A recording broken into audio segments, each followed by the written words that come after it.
Hey guys, welcome to Sunday morning Bible class. We hope that you've enjoyed your break from class and from school and had a wonderful Christmas and a great New Year's. And now we're ready to jump back into some of our lessons. So we are still in the middle of Paul's second journey. He is still with his companions. He has Silas and Timothy with him. We have Paul and Silas here.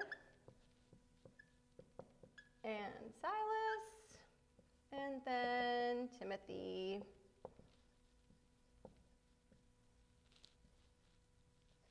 I'm not sure about Luke because Luke isn't saying we anymore, so I wasn't able to find that out, but if somebody knows that, they can comment down below. That'd be great.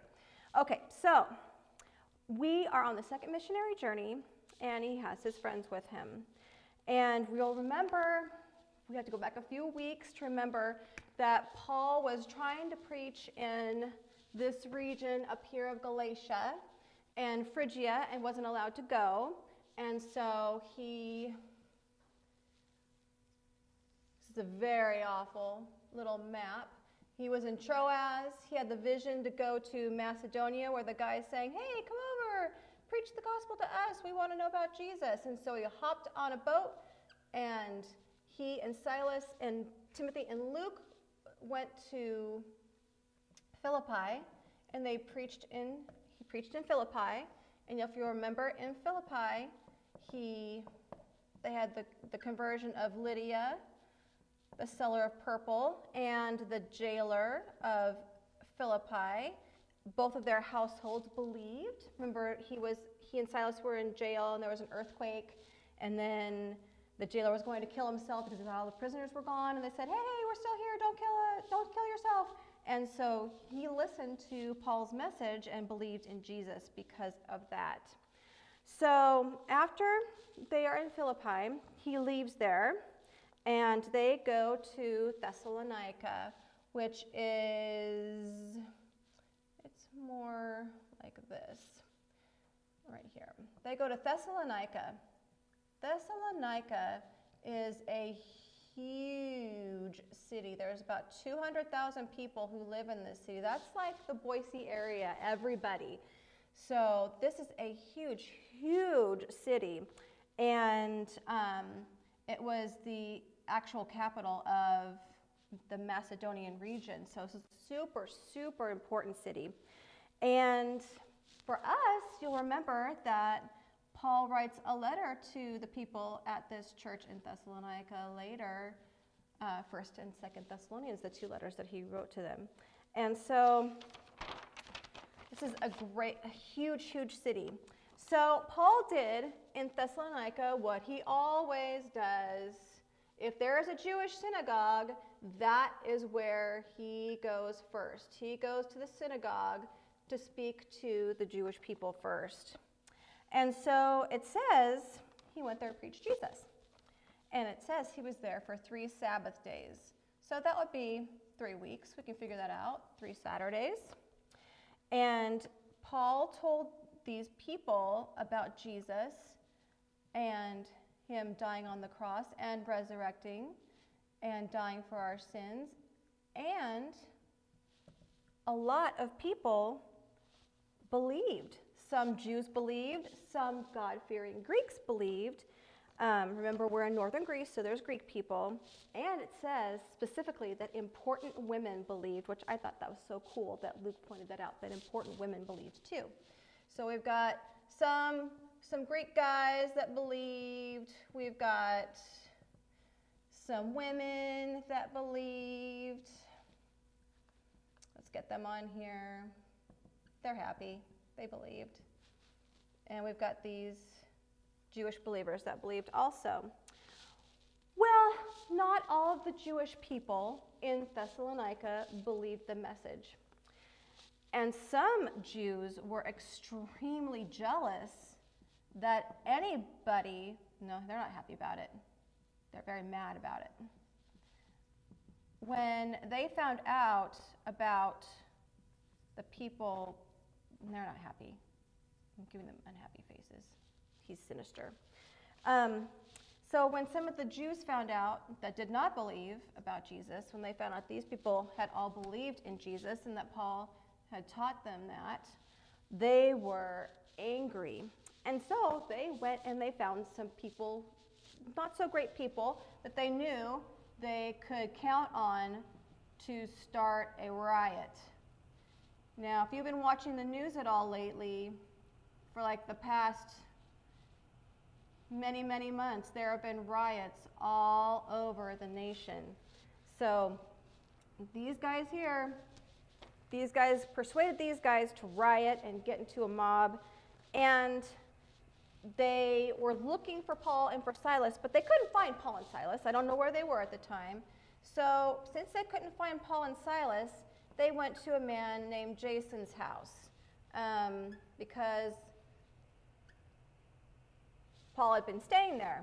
And so they went to the house to find Paul and Silas. They couldn't find Paul and Silas, but they did find Jason. And so when they found Jason, well, they pulled him out of his house, and they're going to take Jason with them. If they can't find Paul and Silas, they're going to take somebody. And so there goes Jason, and they took others from his household too with them.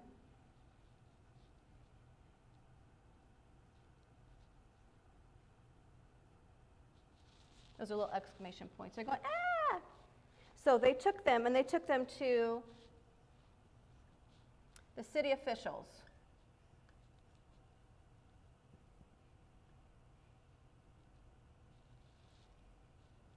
The city officials.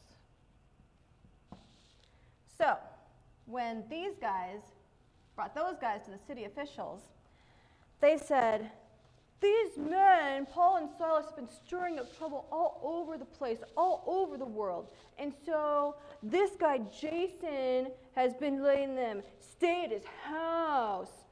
And they were so angry about it.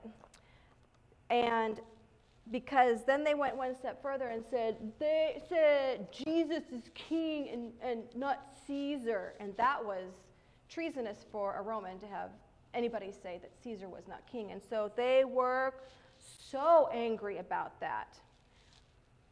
But Paul was preaching about Jesus. He wasn't saying Jesus was going to be king of here, his kingdom in heaven. He is king, but he wasn't saying he was king over Caesar. He wasn't saying that. They were making this up so the city officials would get mad. Well, they did. And so they were so mad that they made Jason pay money to be able to get out of them. So to be let go, he had to pay money. So this was not good. And so as soon as it was nighttime, the believers who were in Thessalonica, they took Paul and Silas and they sent them to Berea. So we had some believers who believed in Thessalonica, but then they had this riot and the mob, and so they had to leave and they went to Berea. So in Berea, Paul does what he always does. He does the same thing that he did when he went to Thessalonica. He went to the synagogue, and he went and he preached to the people in the synagogue. And so, an interesting thing that Luke says about the people that are in Berea, so now we're not in Thessalonica anymore, we're in Berea, he makes a contrast between the people who are in Thessalonica and the people in Berea. He says these people listened also to what Paul was preaching about Jesus, but they searched every day in the Old Testament to see, is what Paul's saying about the Messiah, is what he's saying about Jesus, is that true?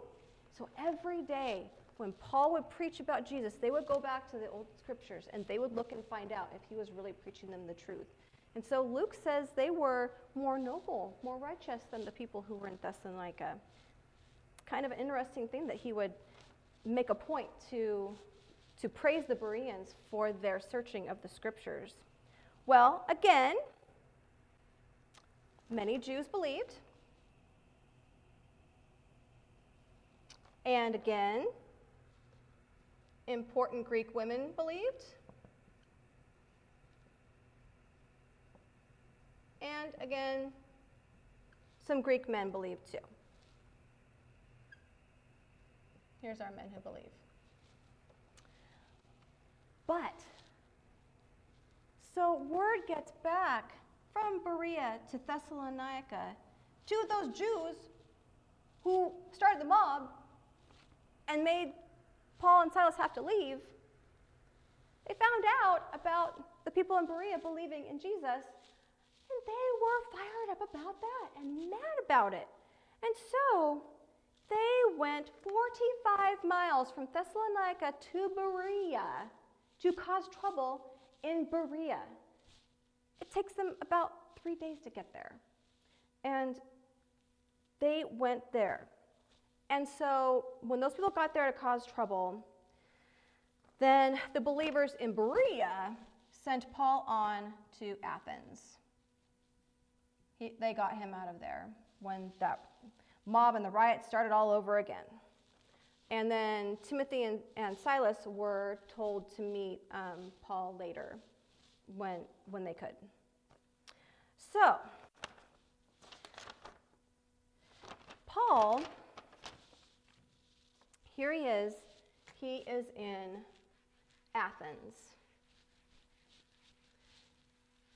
I'm not sure how many of you have studied world history if you know about Athens, but Athens was an incredible, awesome place. It still has buildings and temples that are standing from the time of when Paul was there. When Paul got there, the buildings were old, but they were still standing and beautiful. And they're ruins, but they're still standing today. If you want to go to Athens and visit some of the things that are there, you can. Athens was known for philosophy. That means people who like to think of ideas. People that you might know the names of are Aristotle. You might have heard of him. You might have heard of Plato. You might have heard of Socrates. These are all people that were from Athens. They had great art. They had buildings. They had engineers. They were so smart. They were just like us. They just didn't have what we have today. They didn't have iPads and laptops and cell phones, but they were just as smart as we are today, and they did amazing things. There is a place in Athens, it's called the Acropolis, and that is something that Paul would have seen when he got to the city, is the Acropolis. It's high up, and on it were many, many temples to the many, many gods that the people of Athens worshipped. The Greeks are known for their gods, and you probably have heard, not a big G, little g, you probably have heard of the gods of the ancient Greeks. You probably have heard of Zeus, who is the king of all of their gods. He was the king of gods. You probably have heard of Hera, who was his wife, and she was the queen of all the gods. You probably have heard of maybe Ares, the god of war. You may have heard of Hermes. He was the messenger god. If you remember, on the first missionary journey, remember, Paul was mistaken for Zeus, and Barnabas was mistaken for Hermes. So we have heard about them. There was Poseidon. Poseidon was the god of the sea. I'm not spelling that right. Poseidon, the god of the sea. And a very important one for the city of Athens was the goddess Athena, the goddess of justice and the goddess of wisdom, the goddess of, she was a warrior. And if you look here in her name Athena, if you look here, you can see exactly where the city of Athens got its name, because it's named for Athena. So on the Acropolis, there would be the Parthenon. That is a monument, a building, a temple that you can go and you can see today. That is something that when Paul came into Athens, he would have seen. There was down below the Areopagus.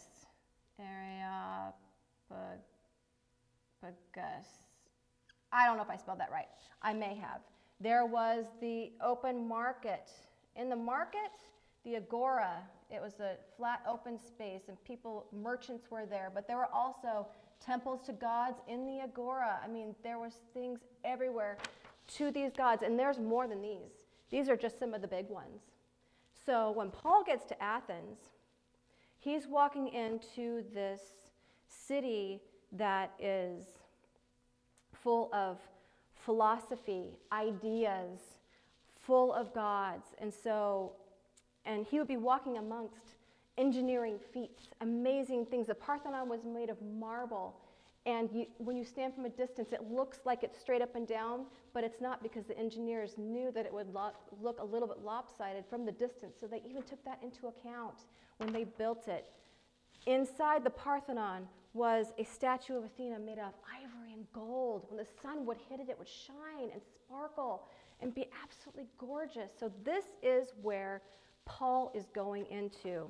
And he walks around and he sees this city and he takes it in. But just like wherever he goes and he speaks to those Jews in the synagogue, as well as preaching in the agora, the marketplace, every day. He's preaching here in this marketplace and in the synagogue. Well, as Paul is preaching, people are listening. He's preaching about Jesus. There are some philosophers who are there.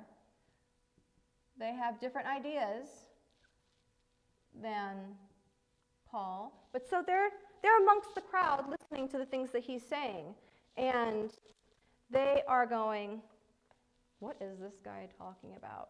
And the other guy, I believe he's talking about some foreign religion. I don't know. Let's take him to the Areopagus. The Areopagus was the place where they would discuss, the council would discuss religious ideas.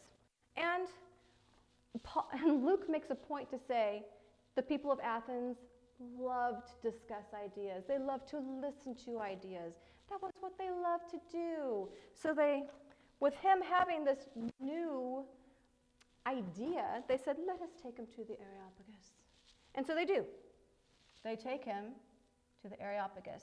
In Roman, they would have called it Mars Hill, but this place is named for Ares. And so the Greek Ares, his counterpart is Mars in Roman language, so you might have heard him preaching at Mars Hill. This would be the same place. So Paul goes here, and just as Paul does everywhere, if he's got an opportunity to speak, he's going to speak about Jesus. And so he does. And the men that the philosophers bring him to, they say, may we know this new teaching that you teach? These are strange ideas to us. We want to know what they mean. Please tell us. And so, Paul begins to preach about Jesus. He says that he's very kind and gentle as he's speaking about this. He sees an opportunity in that they are very involved with religion and gods. And so he says, I see that you are very religious. And I've wandered around your city, and I've seen it. And I've also seen that you have even an altar to an unknown God.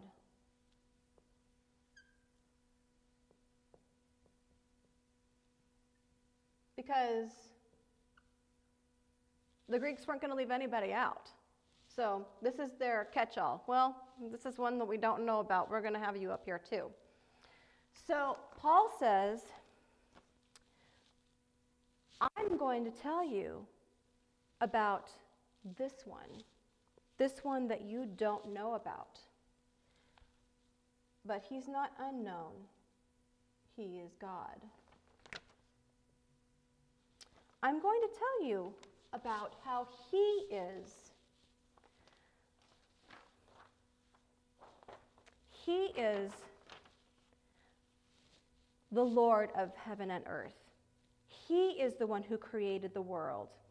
He gives life and breath to everything. He doesn't depend on anybody to keep him going. He made the world from one man, Adam, and he wants people to look and find him now. And he even compliments them and says, a Greek poet of yours even once said, we truly are his children. And remember, he's been walking around the city. Paul knows what's going on here. They have so many statues and idols. And he says he isn't made of gold or silver or stone, which probably surprised them. And he says he wants everyone to worship him alone. Not anybody else, not these other gods that they have, not all these other gods that they have for war and messaging in the sea and for justice and for marriage and for fertility and for fruits and vegetables and for the animals. There's only one God. And he says he will judge the world, and his proof that he's going to do that is that he raised Jesus from the dead. Well, when Paul says that he raised somebody from the dead, that when God raised Jesus from the dead, some people said, oh, come on, you lost me with that one. Really? No, I can't deal with that. I listened until then, but no. But others said, I believe I would like to listen to this teaching some other time. Yes, please, speak to me about this again. And some people said, I believe. There was the council of the Areopagus. This place was this, and there was also the council. And somebody who belonged to it believed the message that Paul had. His name was Dionysus, and he believed. And another woman named Damaris believed, and a lot of other people. But those two people got shout-outs with their names, actually, in the Bible to say that they believed the message that Paul had. So, what can we take from this lesson? Paul goes to Athens, a city that is built on multiple gods and temples built to multiple gods and idols. And even in the midst of that, he takes the fact that they are religious, and he starts there to start telling about Jesus. Because these people aren't Jewish, they wouldn't understand if he started back in the Bible and started talking about things about the Jews. He started where they understood, with these gods, and he took advantage of the fact that they had their unknown God to start from there, preach about Jesus. And so we need to also take advantage of the opportunities that we have in whatever environment that we're in. So Paul doesn't get thrown out of Athens, not like he did when he was in Thessalonica or Berea. So that's good. But that's where our part of our journey ends today. We are just following Paul on this second journey, when he stops from city to city to city to city. He's been to Philippi, then he's gone to Thessalonica, then Berea, and now Athens.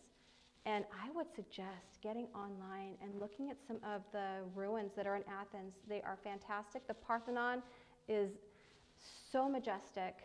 You can still see buildings that were in this marketplace that Paul would have been preaching in. You can still see the ruins of the place where Paul was preaching at.